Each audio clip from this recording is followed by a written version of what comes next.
এক বোনের দিনের পথে ফিরে আসার গল্প। 2018 সাল। নিরাপদ সড়ক আন্দোলন চলছিল, সেজন্য যান চলাচল একেবারেই বন্ধ ছিল বেশ কয়েকদিন।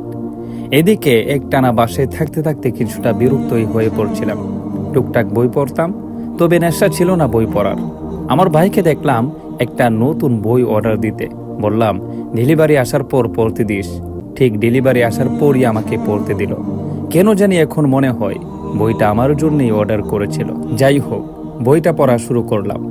এক পাতা পড়ে তো আরেক পাতায় কি থাকতে পারে তা নিয়ে কৌতূহল হতে থাকে। তখন বারবার মনের কোনায় প্রশ্ন উকি দিচ্ছিল, আমি কি নামধারী মুসলিম? বইটির নাম ছিল ফেরা। বইটা পড়া শেষ হলে অনুশোচনায় কয়েকদিন লুকিয়ে লুকিয়ে কেঁদেছি। কে জানতো এই বইটাই আমার দিনের পথে আসার একটি অন্যতম শিলা হবে। এর মধ্যে অনেক কিছু চিন্তা করে ফেললাম, কিন্তু আমার এত চিন্তা, এত প্রশ্নের কোনো উত্তর দেওয়ার মানুষ পাচ্ছিলাম না। এত লজ্জা লাগতো। কিভাবে প্রশ্ন করি যে আমার এত গুনাহ কিভাবে দূর করব? এটা কি কাউকে বলা যায়? এসব চিন্তা করি আর সারাদিন মনমরা হয়ে থাকি। একদিন আমার ভাই রাত জেগে অ্যাসাইনমেন্ট করছিল। মাশাআল্লাহ, তার দিনের বুঝ খুবই ভালো। আমি সেদিন পেপারে বিভিন্ন এয়ারলাইন্স সম্পর্কে পড়লাম। এত লাক্রিয়াস বিমান হতে পারে আমার ধারণা ছিল। এসব নিয়েই ভাইকে বলছিলাম, মানুষ এত টাকা খরচ করে শুধুমাত্র কয়েক ঘন্টার জন্য। বললাম, এদের হিসাব খুবই কঠিন হবে আখেরাতে, তাই না? আমার ভাই হয়তো আমার মনের অবস্থা বুঝতে পেরেছিল। সে তার অ্যাসাইনমেন্ট রেখে আমাকে খুব বোঝাচ্ছিল। আমার এক একটা প্রশ্ন ছিল আমার জন্য আতঙ্কের, কিন্তু সে খুব হেসে হেসে উত্তর দিচ্ছিল। আসলে সে আমাকে স্বাভাবিক রাখতে চেষ্টা করছিল। তখন সে আমাকে বলল, কাদের হাসরের ময়দানে কঠিনভাবে পাকড়াও করা হবে, কতগুলো ধাপ অতিক্রম করবে, কত বছর অপেক্ষায় থাকতে হবে শুধুমাত্র আল্লাহর বিচার শুরু করার জন্য। আর তখন সূর্য কতই না নিকটবর্তী থাকবে, মাত্র 1 হাত উপরে। সবাই ঘামের সমুদ্রে সাঁতরাতে থাকবে, শুধুমাত্র 7 শ্রেণীর মানুষ ছাড়া, যাদের মধ্যে 1 শ্রেণীর মানুষ থাকবে যারা যৌবনে আল্লাহর ইবাদতে অতিবাহিত করেছে।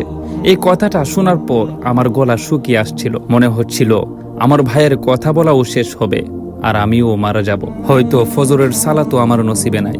খুব ভয় হচ্ছিল তখন। এত বছর কি করলাম যে মৃত্যুকে মেনে নেয়ার সাহস হচ্ছিল না। এরপর জানলাম মিজান, পুলসিরাত, জান্নাত জাহান্নাম সম্পর্কে। শুনছি আর চোখের সামনে এক একটা দৃশ্য যেন ভেসে উঠছিল। আমি আর দেরি না করে বললাম, আল্লাহ কি আমাকে ক্ষমা করবেন? আমার ভাই মুচকি হেসে বলল, কেন করবেন না? তিনি তো চান তার বান্দা তওবা করে তার দিকে ফিরে আসুক এবং তার নিয়ামতপূর্ণ জান্নাতের স্থায়ী বাসিন্দা হোক। এবার আর নিজের কান্না আটকে রাখতে পারলাম না। আমার এখনো মনে আছে আমি কাঁদছি, কিন্তু আমার ভাই একবারও কাঁদতে মানা করছে না। আলহামদুলিল্লাহ। এখনো মাঝে মধ্যে টুকটাক গুনাহ হয়ে গেলে ভাইয়ের সেই কথাগুলো মনে পড়ে। তওবার শর্ত 3টি। এটা সবসময় মাথায় রাখবি। 1. তাৎক্ষণিকভাবে গুনাহের কাজটি ছেড়ে দেয়া। 2. আল্লাহর কাছে লজ্জিত হওয়া গুনাহের কাজটির জন্য। 3. এই গুনাহের কাজ আর না করার জন্য আল্লাহর কাছে দৃঢ় প্রতিজ্ঞা করা। সেই রাত শেষে ভোর হওয়া পর্যন্ত জেগেছিলাম। ওযু করার সময় কাঁদছিলাম, ওযু শেষে নামাজের সিজদায় কাঁদছিলাম।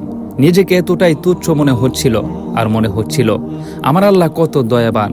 সেদিনের মতো আর কোনোদিন অনুভব করিনি। সেই দিন, সেই এক রাত আমার চিন্তাধারা এতটাই পরিবর্তন এনেছিল যে সেদিন থেকে আজ পর্যন্ত বোরকা নিকাব ছাড়া বাহিরে বের হইনি।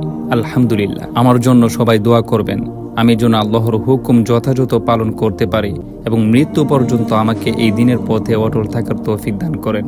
আমিন।